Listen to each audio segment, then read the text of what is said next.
Jadi seolah-olah ketika meninggalkan masalah ini bukan pelanggaran HAM sebenarnya. Mungkin itu dari pandangan saya dari pemerintah karena kreativitasnya mati, Pak. Iya, itu penjara ini orang-orang. Itulah makanya kalau kusta ini tidak pengumuman kusta tidak membuat orang mati, akan tetapi ketika kena kusta, apalagi ketika sudah disabilitas karena kusta itu sudah mati yang sebenarnya, meskipun dia tidak kehilangan nyawa.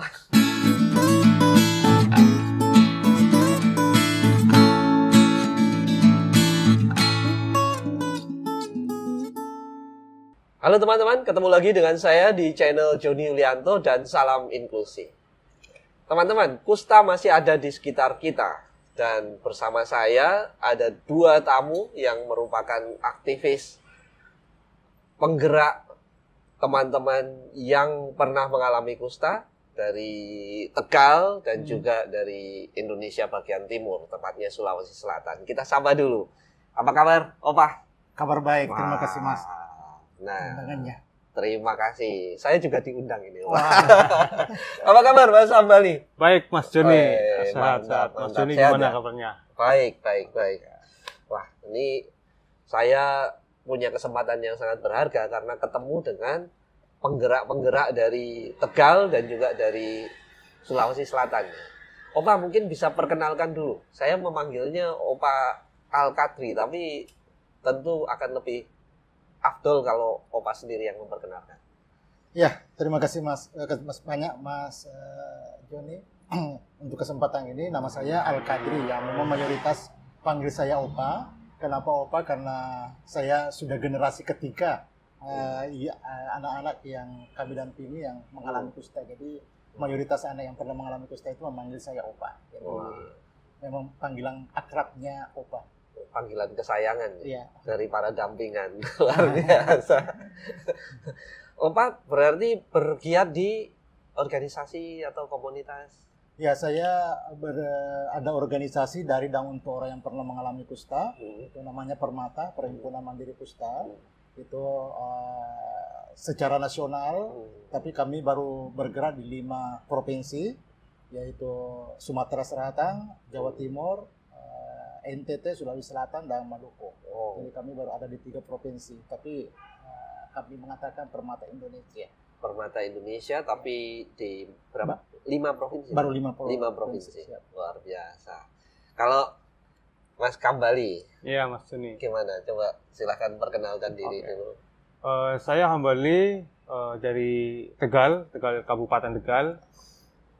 Dalam hal ini saya di sini atas nama dari Konsorsium Pelita. Di Tegal sendiri lembaga saya dan teman-teman itu ada Difabel Islami Mandiri, Mas Joni. Nah, kebetulan di sini di sini atas nama Konsorsium Pelita yang bergerak di isu disabilitas dan kusta. Yang lingkupnya itu lingkup nasional. Iya. Oke, berarti si konsorsium ini menghimpun organisasi-organisasi atau individu-individu gitu. Di konsorsium Pelita itu sendiri yaitu menghimpun organisasi-organisasi lembaga yang mana bergerak di isu disabilitas dan kusta, seperti halnya singkatan dari Pelita, yaitu Peduli Disabilitas dan Kusta. Konsorsium Pelita saat ini ada 22 organisasi lembaga yang tergabung di Konsorsium Pelita di 7 provinsi.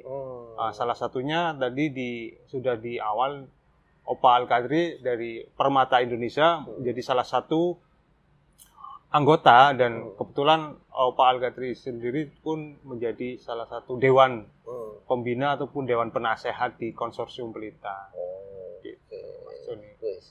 Luar biasa, ini ada konsorsiumnya, kemudian ada organisasinya juga di beberapa daerah gitu ya. Iya. Nah, saya mungkin supaya kronologi urutan ceritanya itu lengkap, saya mungkin lanjut ke Opa dulu. Ini Opa jadi sudah sejak kapan menjadi pegiat yang bergerak di isu kusta, dan mungkin bisa diceritakan latar belakangnya sampai kemudian saat ini mendampingi banyak orang-orang yang pernah mengalami kusta dan seterusnya? Iya, latar belakang berdirinya Permata itu karena masalah kusta tidak selesai, di mana keprihatinan kami bahwa negara kita Indonesia mendeklarasikan diri untuk mencapai eliminasi. Sedangkan permasalahan kusta ini masih sangat memprihatinkan. Selain daripada penularan masih ada di mana-mana, juga stigma dan diskriminasi, pemahaman yang sangat minim, lebih kepada pemahaman yang keliru terhadap kusta ini. Ini yang melatar belakangi kenapa kami menghimpun diri untuk berkumpul, bersama-sama berjuang untuk bagaimana menyadarkan lebih banyak orang terkait dengan penyakit yang pernah kami derita. Jadi itu yang terus-menerus kami lakukan untuk menyadarkan masyarakat tentang penyakit kusta. Dari tahun berapa itu? Permata berdiri 2007. 2007. Tapi kalau saya kena kusta sejak kecil sudah kena kusta jadi. Oh, Opa memang pernah mengalami kusta dulu? Ya, betul. Saya di usia 6 tahun kena kusta itu tahun saya lahir 1972 dan 6 tahun kemudian saya terjangkit oleh penyakit kusta. Ya meskipun cukup lama saya menderita baru mengalami deformitas atau disabilitas. Itu saya butuh 11 tahun baru mengalami deformitas. Jadi saya kondisi tubuh saya jari-jari kiting karena penyakit kusta. Iya. Dan tahun 72 kemudian mengalami kusta 78 berarti ya. Betul. Bagaimana situasi penanganan kusta pada saat itu? Pada waktu itu memang kami sangat kesulitan, orang tua saya kan masih anak-anak jadi tidak mengerti apa itu penyakit, tapi orang tua saya yang begitu berusaha untuk mencari obat, tapi sangat sulit untuk mendapatkan obat, malah orang tua dari kota ke kota untuk mencari obat, tapi waktu itu masih sangat sulit untuk menemukan obat kusta. Akhirnya ya lebih cenderung saya diobati didukung atau juga dibawa ke dokter-dokter praktek. Misalnya kalau ada dokter yang terkenal ahli kulit itu saya dibawa orang tua untuk berobat di sana. Selama berapa? 11 tahun tadi ya? 11 tahun. Pengobatan itu. Baru diobati, baru menemukan obat yang baru menemukan obat itu setelah 11 tahun. Setelah 11 tahun baru menemukan obat yang benar. Begitu sulitnya informasi pada saat itu ya? Informasi sangat sulit juga tentu karena perlakuan masyarakat sehingga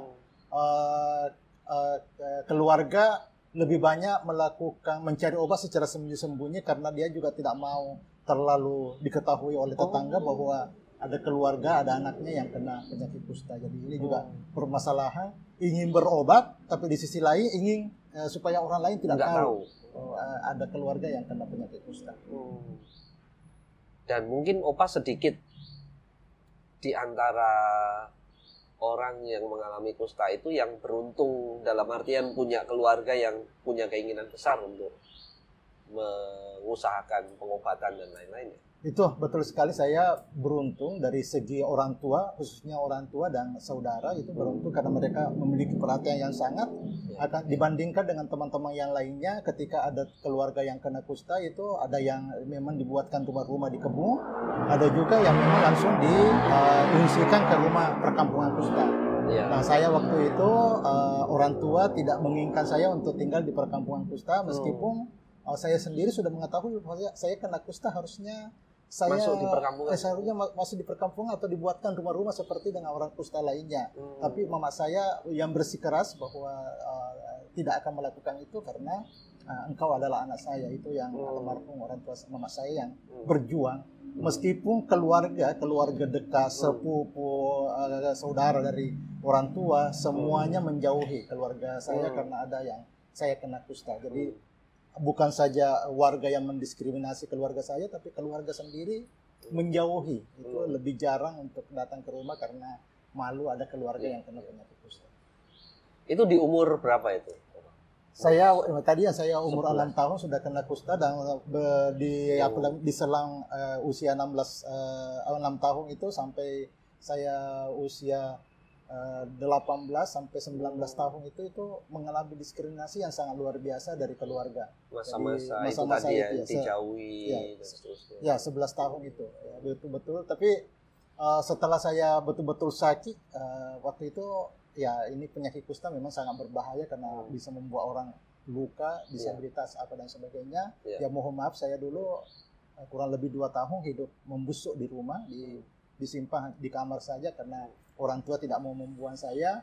Tapi apa boleh buat karena memang kondisi harus berpisah dengan keluarga karena mengalami disabilitas karena kusta. Jadi pada saat saya mengetahui bahwa ada pengobatan di kampung kusta dan ada orang yang pernah mengalami kusta juga dari kampung kusta yang siap untuk menerima saya, menampung saya untuk berobat. Akhirnya saya mengambil kesimpulan dan mengambil langkah untuk meninggalkan keluarga dan tinggal di perkampungan kusta.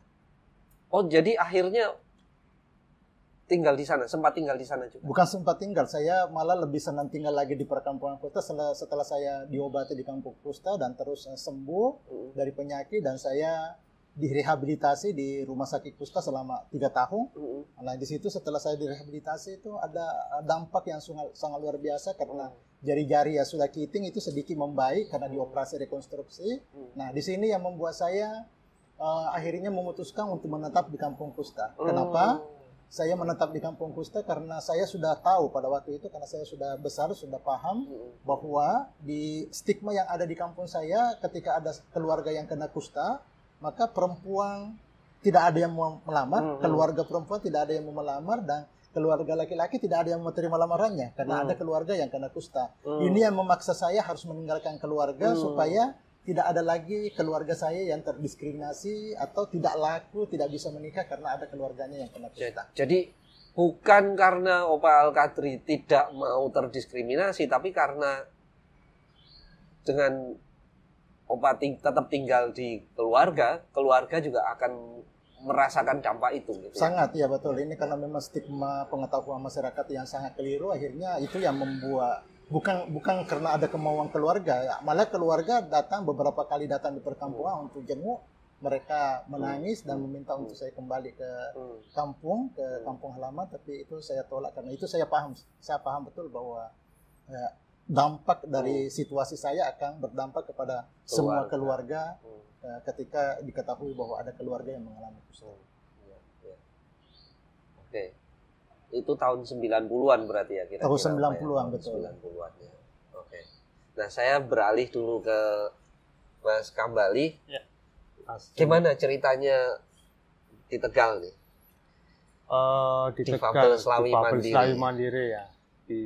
Kami memang di Kabupaten Tegal, kita menggunakan nama Slawi karena Slawi merupakan kota di kabupaten.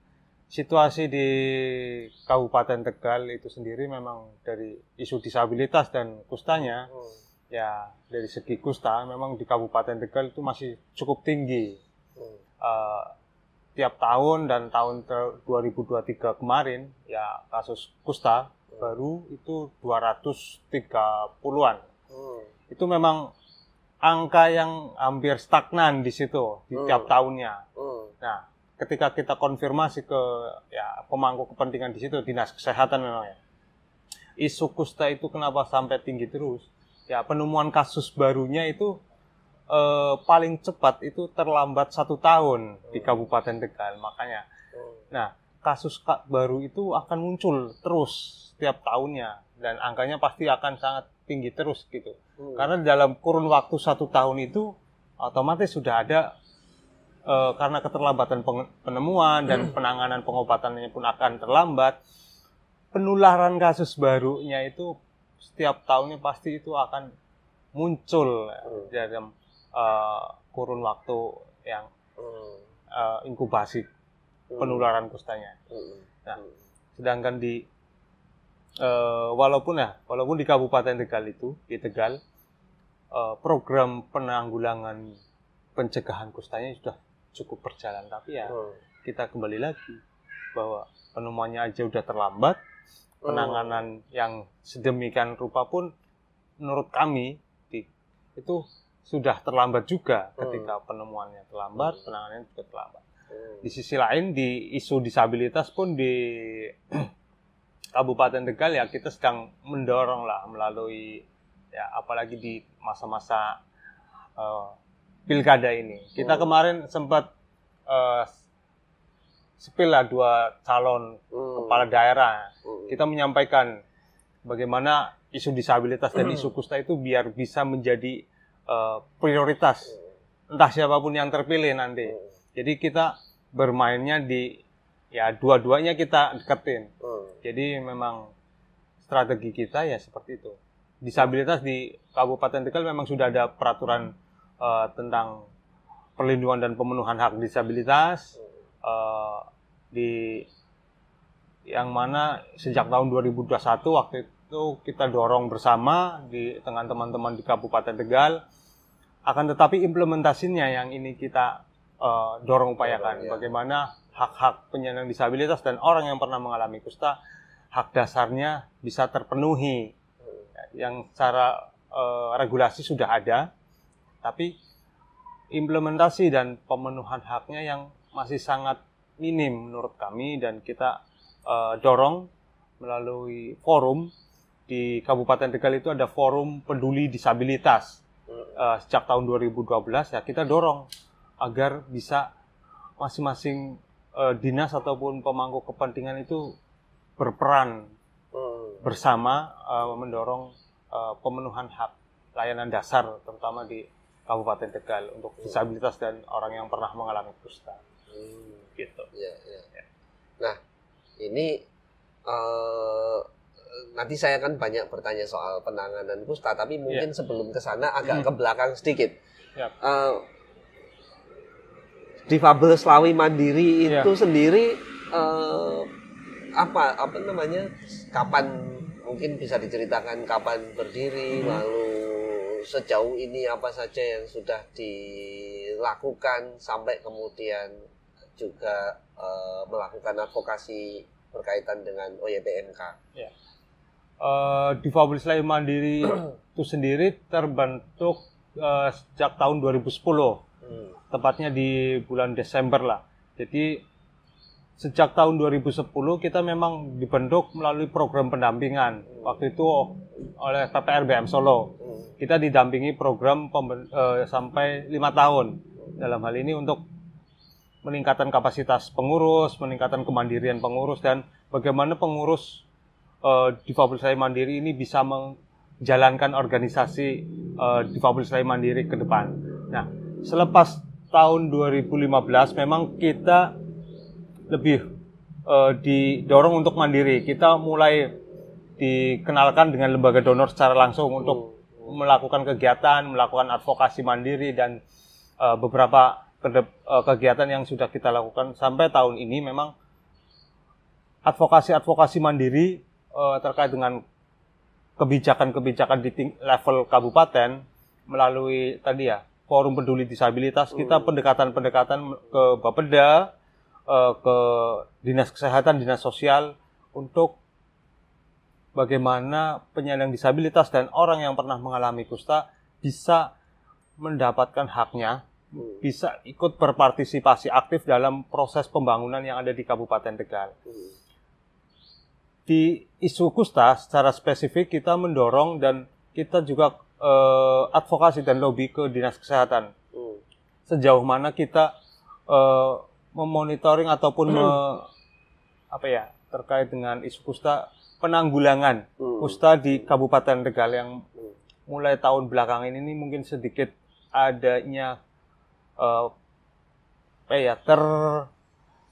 terpinggirkan ataupun tidak secara seksi lagi karena ada ya isu nasional yang terkait dengan stunting dan penyakit tropis lainnya. Tapi sejauh kita tahu di Kabupaten Tegal program pencegahan kusta ini memang sudah dilakukan sejak tahun 2020 kemarin.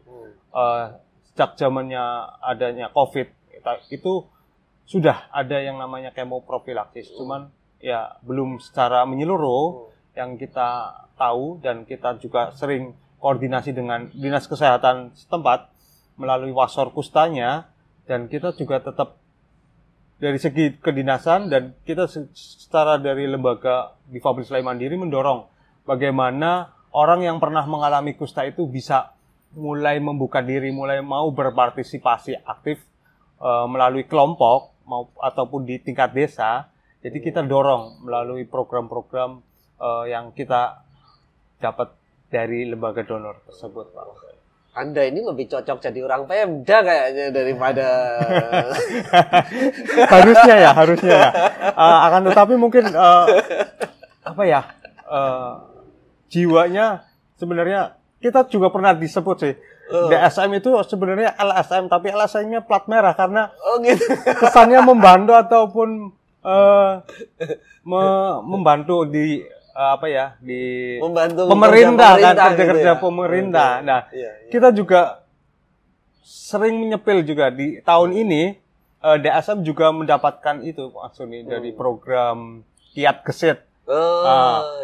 Infrastruktur tapi infrastruktur non fisik, tapi dalam hal ini di isu air bersih. Nah, kita juga sering menyepil isu kusta lah, menyisipkan isu kusta biar di Kiat Gesit itu juga terdistribusikan isu-isu kusta.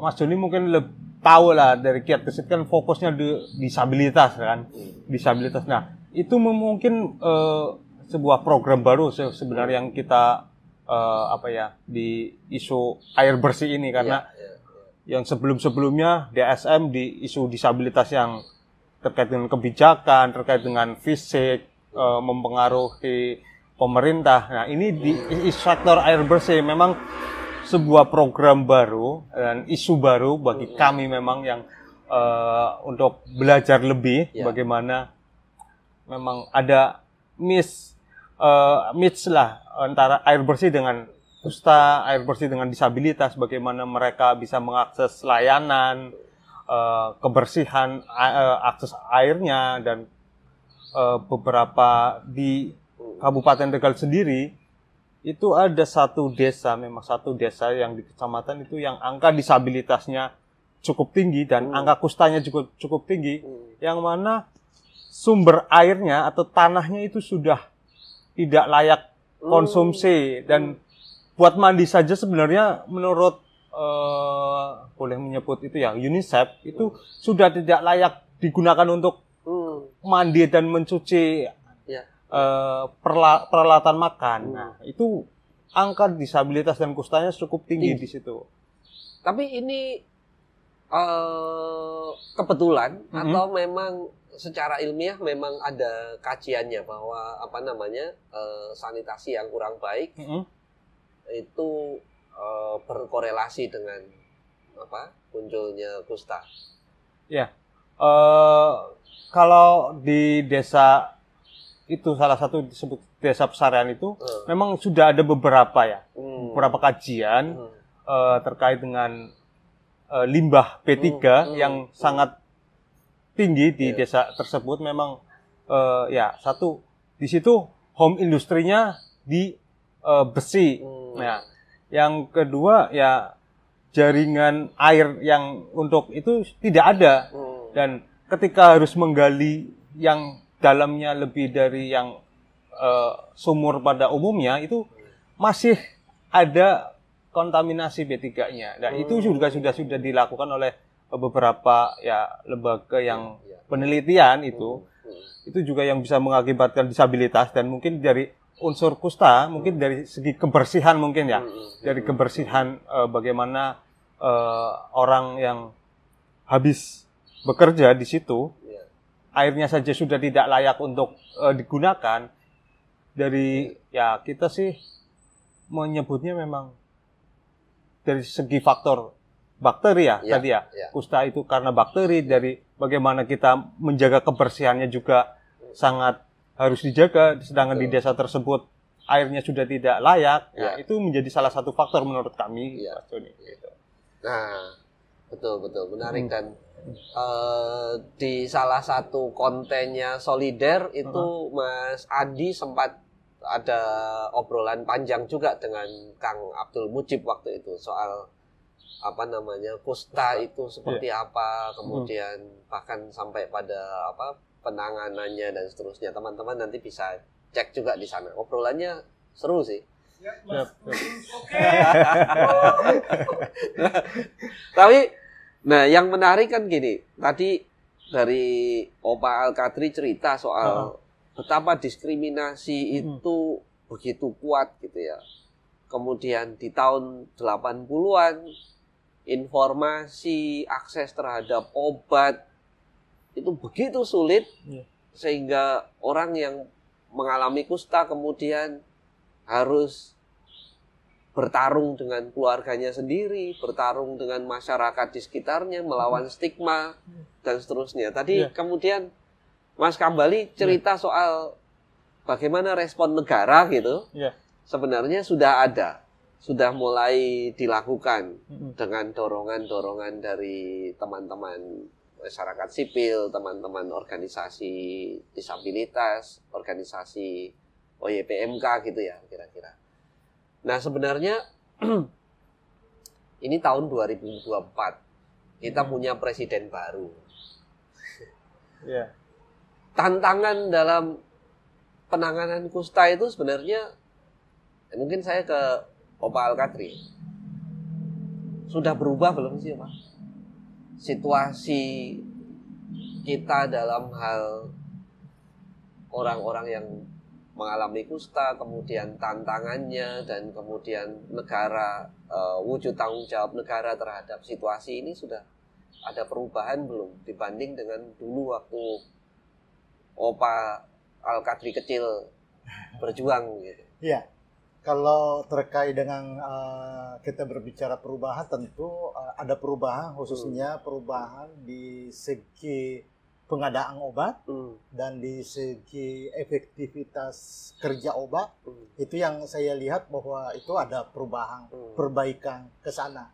Karena kenapa sewaktu saya tadi sudah katakan bahwa betapa sulitnya orang tua saya untuk mencari obat, baru menemukan obat yang sesuai dengan penyakit saya.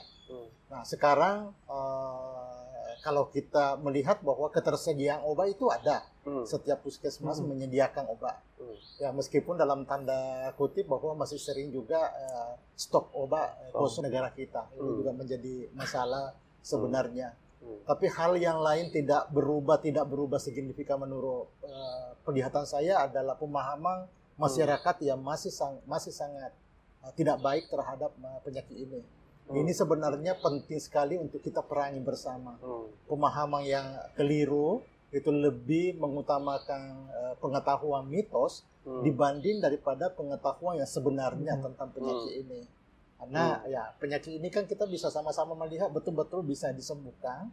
Tadi Pak Hambali sudah menyampaikan menemukan begitu banyak sampai 200-an per tahun di satu kabupaten. Tapi ini memang realita karena ini adalah penyakit menular dan tentu tidak akan berhenti untuk menular kumannya. Jadi semua orang berpotensi untuk terkena penyakit kusta. Nah, meskipun dalam penelitian bahwa tidak semua orang bisa sakit karena penyakit ini meskipun tertular, karena hanya orang-orang tertentu yang bisa sakit karena penyakit ini. Nah ini yang sebenarnya yang perlu kita perangi bersama adalah pengetahuan yang keliru. Karena ya saya sebagai orang yang mengalami kusta, pencapaian eliminasi itu atau tidak ada penularan itu adalah mimpi buat kita semua, harapan kita semua, harapan yang mungkin bisa kita capai, mungkin juga tidak. Tapi yang bisa kita capai, realita yang bisa kita capai adalah tidak menimbulkan masalah sosial lagi. Orang yang mengalami kusta misalnya ditemukan cepat, berobat, sembuh, tidak ada masalah, tidak ada disabilitas, tidak ada impairment. Ini yang sebenarnya yang bisa kita lakukan bersama dan harapannya ya negara bisa fokus untuk hal ini supaya tidak ada lagi orang yang mengalami disabilitas atau deformitas karena penyakit kusta. Itu yang menjadi harapan besar saya secara pribadi. Tapi kemajuan sekarang ini kan informasi begitu mudah tersebar. Nah ini apa yang terjadi kok kemudian Opa menyampaikan tadi nggak ada perubahan soal pengetahuan masyarakat dan seterusnya. Sementara akses terhadap informasi sudah begitu mudah. Kalau dulu Opa kan mencari informasi sulit gitu ya. Iya. Nah, sekarang sumber informasi begitu banyak. Apa yang kira-kira membuat masyarakat ini kok sepertinya nggak berubah gitu dalam hal pengetahuan terkait dengan ini? Iya, itu memang yang menjadi masalah menurut saya adalah ketertarikan orang untuk mau mengetahui apa itu penyakit kusta. Ini yang kami belum memiliki apalagi namanya semacam cara untuk apa yang kami harus lakukan sebagai pemerhati kusta untuk masyarakat punya keinginan untuk ingin mengetahui. Ini yang menjadi masalah. Selalu ya kalau kita mau melihat di internet memang ada informasi banyak, tapi informasi di internet masih apalagi namanya masih berimbang antara informasi yang mitos dan informasi yang benar. Di internet, kusta itu apa? Yang muncul adalah luka. Yang muncul adalah tangan kiting. Nah, itu yang membuat masyarakat paham bahwa kusta itu adalah tangan kiting. Kusta itu adalah jorok, luka dan sebagainya. Ini yang dipahami masyarakat. Sehingga ketika tanda awal itu masyarakat tidak mau peduli. Karena ini bukan kusta. Misalnya kalau tanda awal kusta itu bercak di kulit disertai kurang dan mati rasa. Nah, masyarakat tidak mau peduli sampai di situ karena pemahamannya kusta itu adalah tangan kiting atau kehidupan yang apalagi namanya jari-jari yang puntung dan sebagainya. Ini yang kesulitan untuk kita bisa membongkar pengetahuan masyarakat tentang penyakit kusta. Oke, tadi Opa Al-Qadri cerita banyak soal apa namanya informasi yang masih belum merata, ketersediaan informasi yang belum berimbang gitu ya. Di tengah semakin majunya infrastruktur digital kita gitu ya, dan 10 tahun terakhir ini kan Pak Jokowi banyak bekerja untuk memajukan infrastruktur digital. Nah, pertanyaan saya sebenarnya kemudian pemerintah ini di mana? Gitu. Kan tentu peran pentingnya bukan hanya sekedar ketersediaan obat, memastikan obat itu tersedia, tapi juga edukasi kepada masyarakat. Ini kan sesuatu yang sangat penting. Gitu. Nah, gimana sebenarnya selama ini pola penanganan yang dilakukan pemerintah? Kenapa itu tidak menjadi sesuatu yang bisa terjawab gitu setelah sekian puluh tahun ini berjalan? Nah, monggo siapa yang akan merespon? Ya, saya pikir sekali lagi yang saya sampaikan bahwa ketertarikan untuk penanganan kusta ini dan termasuk pemerintah kita, pengambil kebijakan kita untuk dalam penanganan kusta ini, dari segi yang lain mereka berhitung-hitung juga karena penyakit ini tidak mematikan. Ini juga menjadi masalah bahwa penyakit kusta sama-sama kita ketahui ini tidak menjadikan orang meninggal dunia. Jadi seolah-olah ketika meninggalkan masalah ini bukan pelanggaran HAM sebenarnya. Mungkin itu dari pandangan saya dari pemerintah karena kreativitasnya mati, Pak. Iya, itu penjara ini orang-orang. Itulah makanya kalau kusta ini tidak pengumuman kusta tidak membuat orang mati, akan tetapi ketika kena kusta, apalagi ketika sudah disabilitas karena kusta itu sudah mati yang sebenarnya, meskipun dia tidak kehilangan nyawa. Nah, ini yang menjadi yang tidak menjadi perhatian dari pengambil kebijakan kita. Nah, sebenarnya banyak hal yang memang dikritisi juga dalam hal penanganan kusta. Taruhlah misalnya kita secara dunia kita memiliki pedoman namanya Strengthening Participation People of TB Leprosy to Leprosy Control. Ini kita singkat dengan SPP. Ini juga pedoman yang sangat bagus menurut saya yang harusnya menjadi perhatian para pengambil kebijakan. Diperkuat lagi dengan adanya CRVD. Slogan daripada CRVD Nothing About Us Without Us. Jangan bicara tentang kami tanpa melibatkan kami. Ini juga sebenarnya suatu penguat bahwa partisipasi orang yang pernah mengalami kusta dalam menangani masalah kusta ini harusnya menjadi perhatian para pengambil kebijakan, tapi itu belum juga dipenuhi oleh para pengambil kebijakan kita. Di sisi lain juga kita harus sama-sama mengetahui bahwa dalam agama Islam juga mengatakan bahwa tidak akan berubah nasib kaum kalau bukan kaum itu juga yang mengubahnya. Ini juga belum menjadi perhatian oleh para pengambil kebijakan kita. Belum ada upaya bagaimana orang-orang yang mengalami kusta ini diberi kesempatan untuk berbuat, untuk mengubah hidupnya sendiri. Ini belum kami menemukan gerakan-gerakan dari para pengambil kebijakan untuk melakukan hal tersebut. Kecuali kita ini kelompok-kelompok kecil para penggiat sosial atau pekerja-pekerja sosial. Hanya sekedar itu saja yang melakukan upaya-upaya pelibatan mereka untuk menyelesaikan permasalahannya. Kenapa sangat penting? Karena permasalahan penyakit kusta ini bukan hanya karena tadi kita sama-sama, bukan hanya karena sakitnya, bukan hanya karena penyakitnya.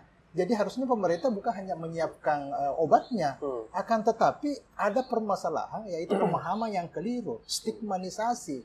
Nah, yang bisa menyelesaikan stigma ini hanya orang-orang yang mengalaminya itu sendiri, orang-orang yang pernah mengalami kusta, yang harusnya dia yang dikapasiti, dia yang dikuatkan kapasitasnya untuk melawan perlakuan stigma tersebut dengan bukti bahwa mereka berdaya dan mereka bisa mengedukasi masyarakat di sekitarnya. Itu yang tidak luput dilakukan oleh para pengambil kebijakan kita. Ini sampai sekarang belum terjadi ya kira-kira ya? Belum. Maksudnya kalau khususnya apalagi namanya kepedulian yang penuh dari pemerintah, dari negara kita itu belum. Kecuali kalau lembaga-lembaga sosial, banyak lembaga sosial, lembaga seperti Engler juga misalnya, dia mencoba untuk mengambil bagian bagaimana melibatkan orang yang pernah mengalami kusta untuk apalagi namanya untuk menyelesaikan masalahnya sendiri.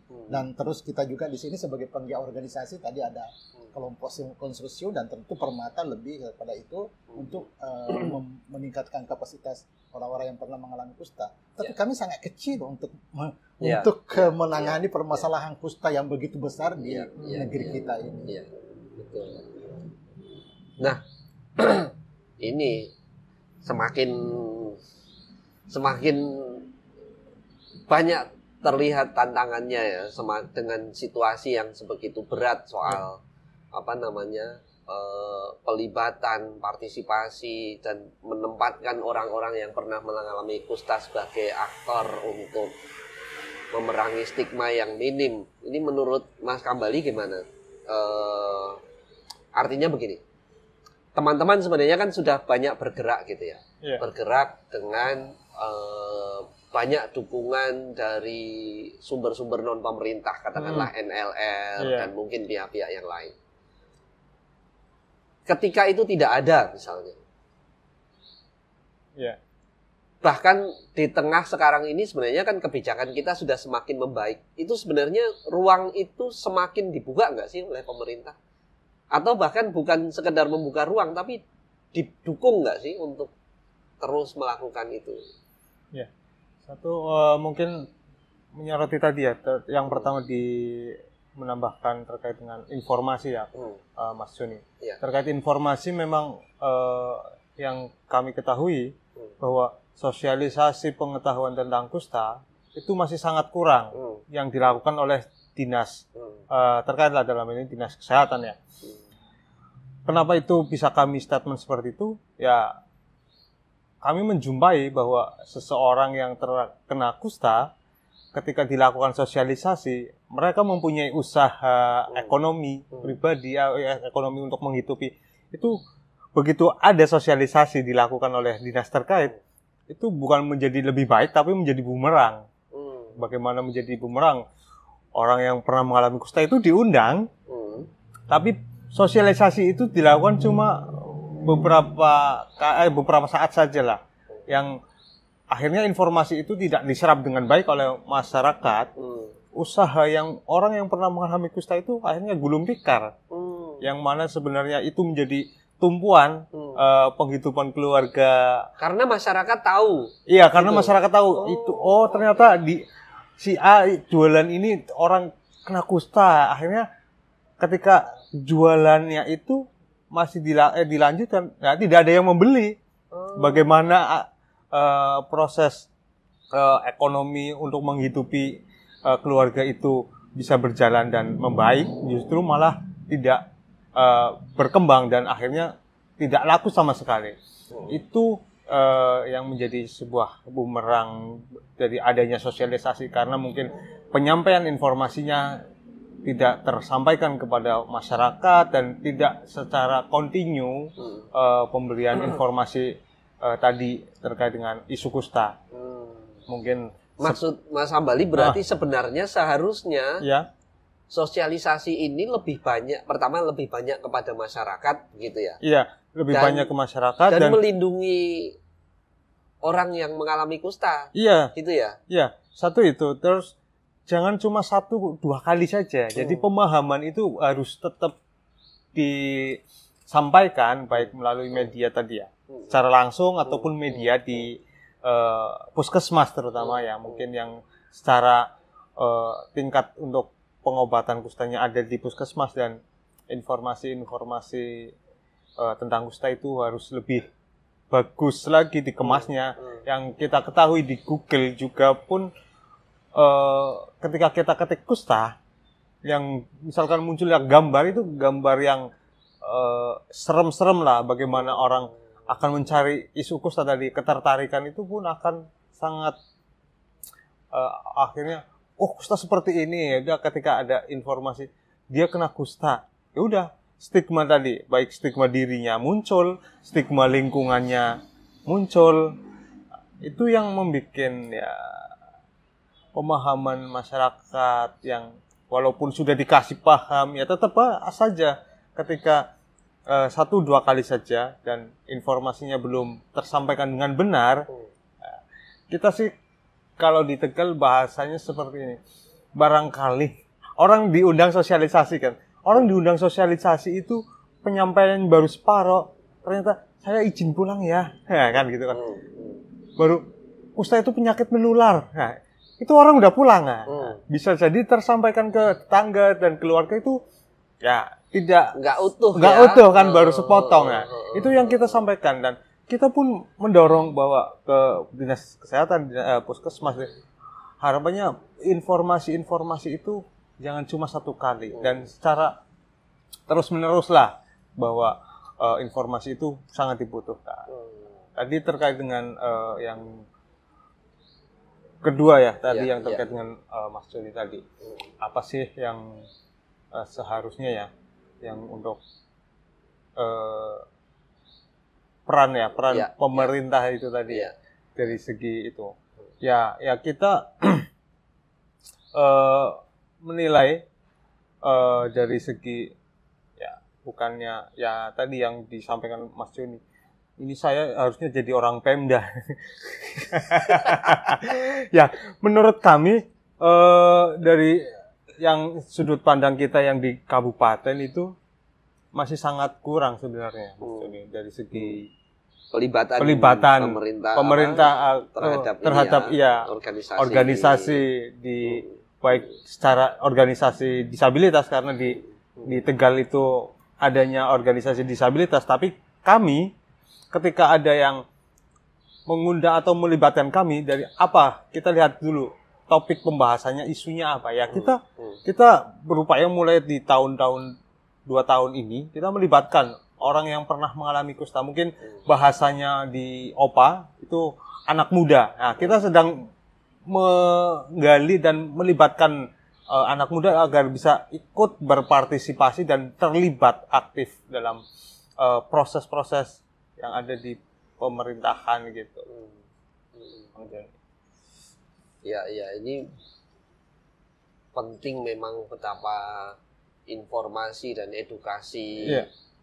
Termasuk kemudian informasi dan edukasi yang benar itu ya mesti melibatkan orang yang tahu betul, yang pernah mengalami, yang bisa survive gitu ya. Sehingga nggak salah penyampaian informasinya dan utuh gitu diterima oleh masyarakat. Sebenarnya kenapa uang miliaran untuk bayar buzzer gitu ya? Lebih baik kan untuk sosialisasi yang begini-begini. Iya, benar. Ini lebih konkret gitu. Iya.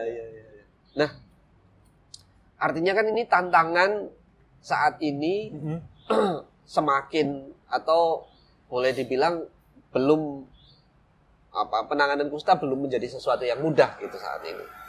Ditambah lagi kalau kita ngobrol tadi sebentar, angka kasus kusta itu ternyata per tahunnya belum bisa dikatakan menurun gitu ya.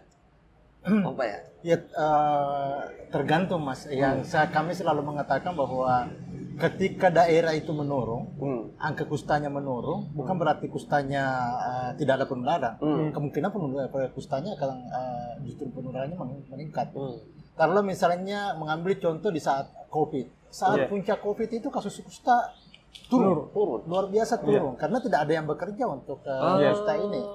Nah, setelah COVID ini kita bisa melihat bahwa di mana ada intervensi, ada program kusta untuk melacak kasus kusta di daerah tersebut, pasti kasusnya akan naik. Bukan naik 1-2%, tetapi 100-200%. Ini sangat memprihatinkan di negara kita ini terkait dengan masalah kusta ini. Ya, sekali lagi kalau dari segi kemanusiaannya, maksudnya karena kusta ini tidak menyebabkan kematian, sehingga ini tidak bisa menjadikan suatu kejadian yang luar biasa. Tapi kalau kita mau berbicara tentang HAM atau hak asasi manusia, ada unsur lain sehingga kami merasa bahwa ada pembiaran hak terhadap kami sebagai orang yang mengalami kusta dilakukan oleh negara kita. Kenapa? Karena tadi bahwa kita sama-sama mengetahui bahwa masalah kusta ini belum selesai. Tapi negara kita mendeklarasikan diri, menyampaikan kepada seluruh dunia bahwa Indonesia sudah mencapai tatanan eliminasi sesuai indikator bahwa 1/10.000. Dan dimanapun meskipun kasusnya mungkin saja mungkin saja 50% warga di situ kena kusta, tapi tidak ada yang mencari, tentu tidak tetap yang indikator tadi bahwa 1/10.000. Nah, ini yang pembiaran yang sangat luar biasa dan sangat memprihatinkan buat kami sebagai orang yang mengalami kusta di negara kita ini. Karena di mana-mana dideklarasikan kita sudah mencapai eliminasi.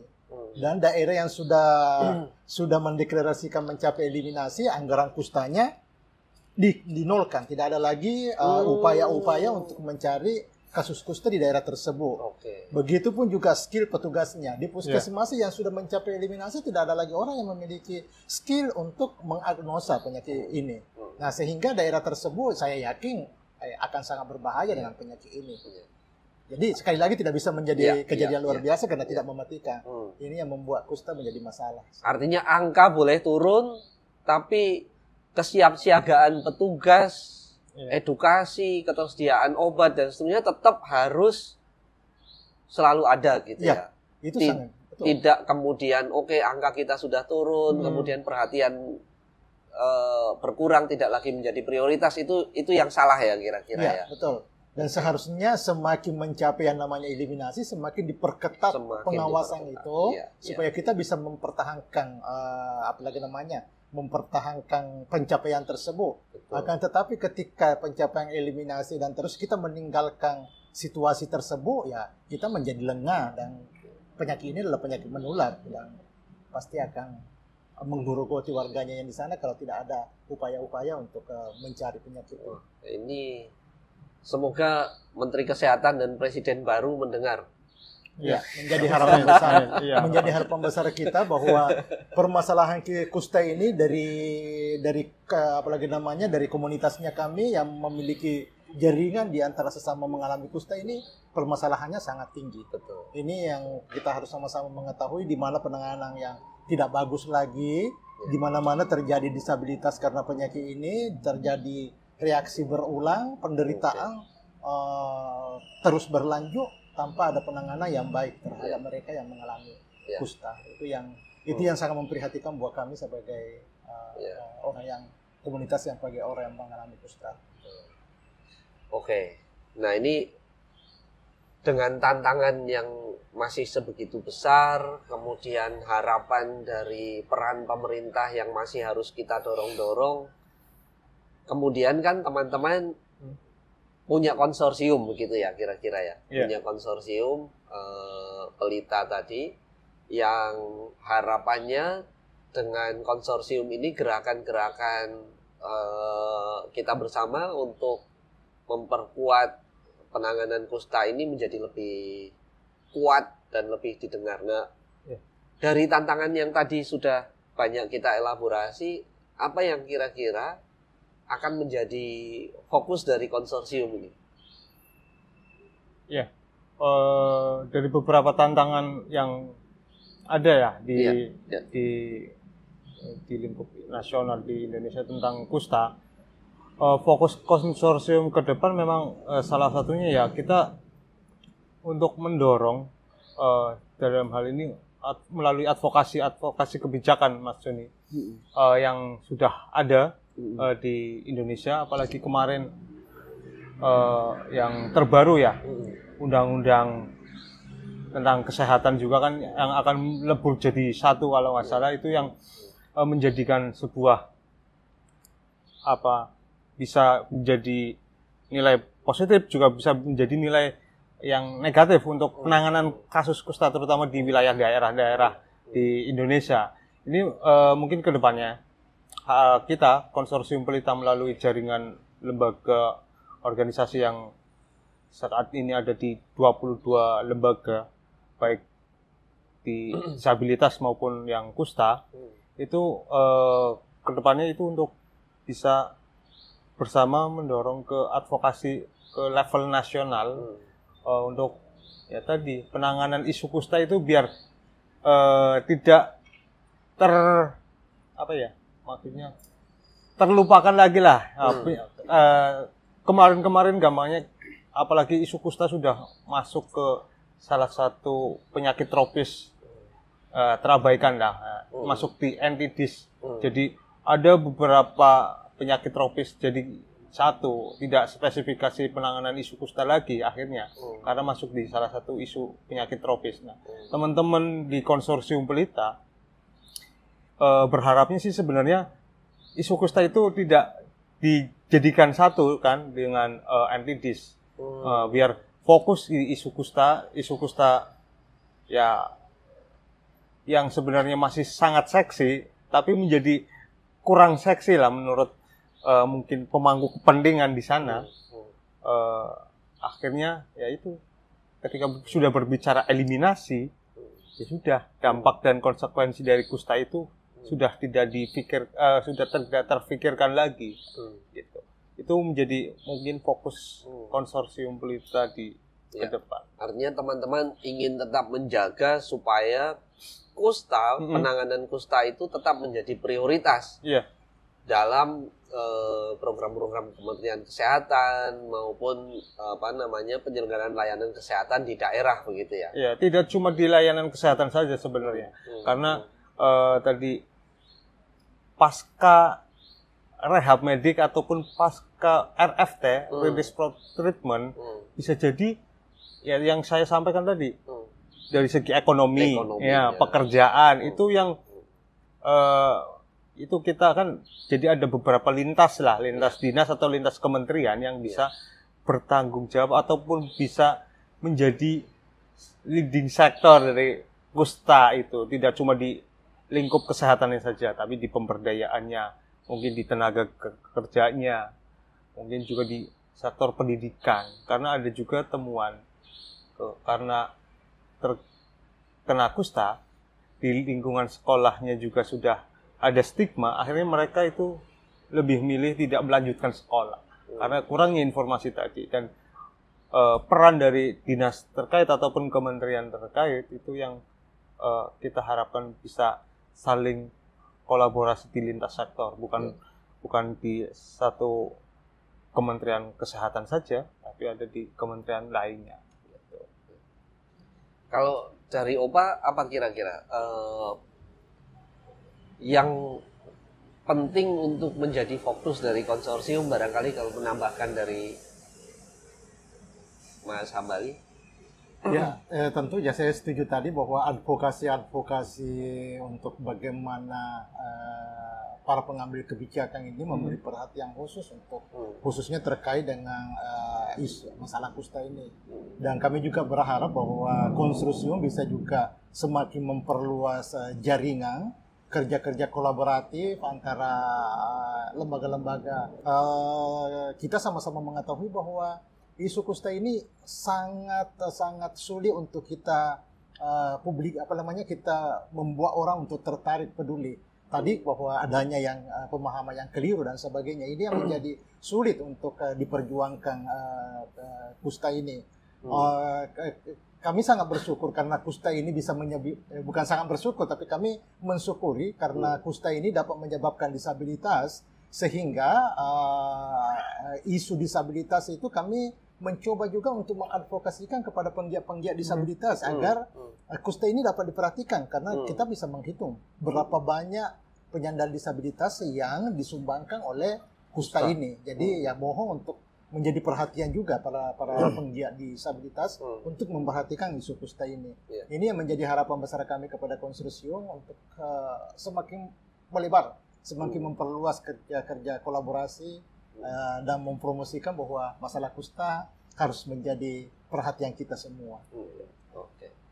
Ada rekomendasi mungkin untuk pemerintah, baik Kemenkes maupun yang lain?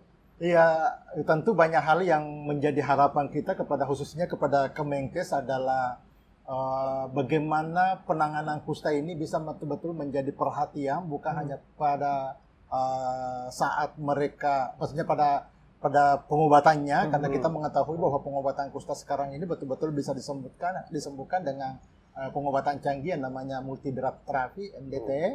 Itu bukan hanya pada di situ, akan tetapi bagaimana pemerintah dan khususnya kesehatan untuk menyiapkan layanan selanjutnya, karena penyakit kusta ini bisa menyebabkan disabilitas, dan pada saat disabilitas terlambat berobat dan dia terjadi disabilitas, sekarang tidak ada lagi tempat rehabilitasi buat mereka. Nah, ini juga yang harusnya pemerintah menjadi perhatian pemerintah untuk menyiapkan tempat rehabilitasi yang baik untuk bagi mereka yang mengalami deformitas karena penyakit ini. Itu yang menjadi harapan besar kepada negara kita. Dan ya terus tentu peningkatan kapasitas apalagi namanya layanan kesehatan, khususnya layanan kesehatan yang paling di bawah yaitu puskesmas, agar menguatkan kapasitas orang-orang yang di sana untuk bisa mengagnosa, bisa mengetahui penyakit ini. Karena sekarang ini kami sangat mengetahui bahwa ketika kami melakukan kunjungan ke puskesmas di daerah di mana sudah dinyatakan eliminasi, dan petugasnya di situ mengatakan tidak mengerti lagi untuk apalagi namanya untuk bagaimana dapat mengidentifikasi apakah orang yang mengalami kusta ini berpotensi untuk disabilitas atau tidak. Ada namanya POD, yang singkatan POD saya lupa, tapi itu adalah pemeriksaan awal, identifikasi awal untuk mengetahui bahwa ini memungkinkan untuk bisa terjadi disabilitas. Ini skill ini hampir tidak ada di daerah-daerah di puskesmas, di daerah yang dikatakan eliminasi. Mungkin yang dilatih udah pindah. Dilatih, betul, dilatih sudah pindah, dan terus tidak, yang dulu melatihnya itu kan atas nama negara kita, tapi sekali lagi bahwa karena ada proyek dari dukungan orang luar, sehingga seolah-olah itu kegiatan negara kita, tapi dukungan dari proyek yang ada dari negara-negara lain. Nah, ini transfer pengetahuan harus dijaga ini negara kita ini, jangan hanya karena proyek aja terus habis itu selesai dilupakan. Tidak ada keberlanjutan betul. program. Iya. Mas Hambali ada rekomendasi tambahan? Kalau untuk pemerintah? Sebenarnya tadi sudah banyak ya disampaikan Opa ya. Mungkin terkait dengan pemerintah itu ya tadi marwah dari kementerian, dari apa yang peraturan-peraturan yang ada itu bisa diturunkan dan bisa diimplementasikan sampai ke level daerah, kabupaten kota, Mas Joni. Karena apalagi ketika kita datang ke daerah ya, menyampaikan ke dinas terkait, ya patokannya di atasnya nggak tersampaikan ke bawah, ya udah, ini kita tidak bisa melakukan, Harapannya mungkin di ya anggaran ataupun kebijakan yang ada di level pusat itu bisa transfer ilmu dan transfer itu kebijakan itu sampai ke level bawah, dan jangan terlalu cepat merotasi jabatan, kayak petugas kesehatan, apalagi perlu kita ketahui dan kita ketahui bersama juga di tingkat puskesmas, petugas kusta itu kan merangkap jabatan dengan kebanyakan ya dengan petugas TB, dengan satu alasan mungkin bakteri atau kumannya itu masih saudara antara tuberkulosis sama TB itu kusta. Itu Mas Joni. Ya, Mungkin satu tambahan Ya. buat informasi kepada negara kita bahwa yang sering kami temui juga di lapangan bahwa alokasi anggaran untuk kusta ini nol di banyak puskesmas, sehingga puskesmas tidak memberi perhatian lagi terhadap kusta ini. Kecuali kalau ada petugas yang punya inovatif, punya kepedulian terhadap isu kusta, terkadang menggandengkan kegiatan-kegiatan isu lain dengan melibatkan kusta. Misalnya kalau ada kegiatan TB, itu biasa ada sosialisasi TB, tapi dia memasukkan juga sosialisasi ke kusta. Terkadang juga sosialisasi penyakit menular lainnya, karena memiliki kepedulian dia juga mengikutkan informasi tentang kusta ini. Tapi mereka yang tidak punya kepedulian karena tidak ada lagi anggaran untuk kusta, tidak memperhatikan lagi, dan betul-betul tidak ada lagi upaya dari puskesmas yang sudah eliminasi untuk mengedukasi masyarakatnya tentang penyakit kusta ini. Nah, tadi saya dengar-dengar acara 2 hari ini di Jogja juga dalam rangka menyusun program konsorsium. Iya. Nah, sudah ada bocoran apa yang mau dilakukan dalam setahun ke depan?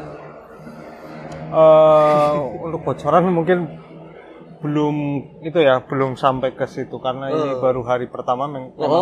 Kita baru tadi menyusun mimpi ke depan konsorsium pelita 3 tahun ke depan, yaitu tadi mengarah ke bagaimana penanganan kusta dan isu kusta itu di Indonesia itu bisa secara aktif dan secara terus menerus, itu satu.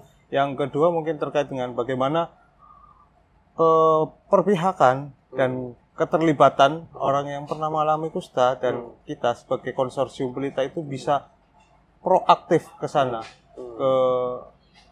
di level nasional gitu. Ya. Secara tahun ke depan mungkin nanti besok lah kita akan mulai menyusun bagaimana pergerakan dan rencana konsorsium ke depan. Ini tadi baru sebatas penyusunan dari bagaimana sih mimpi dari teman-teman yang hadir di sini. Konsorsium pelita ke depan itu mau bagaimana gitu. Ya. Oke, baik.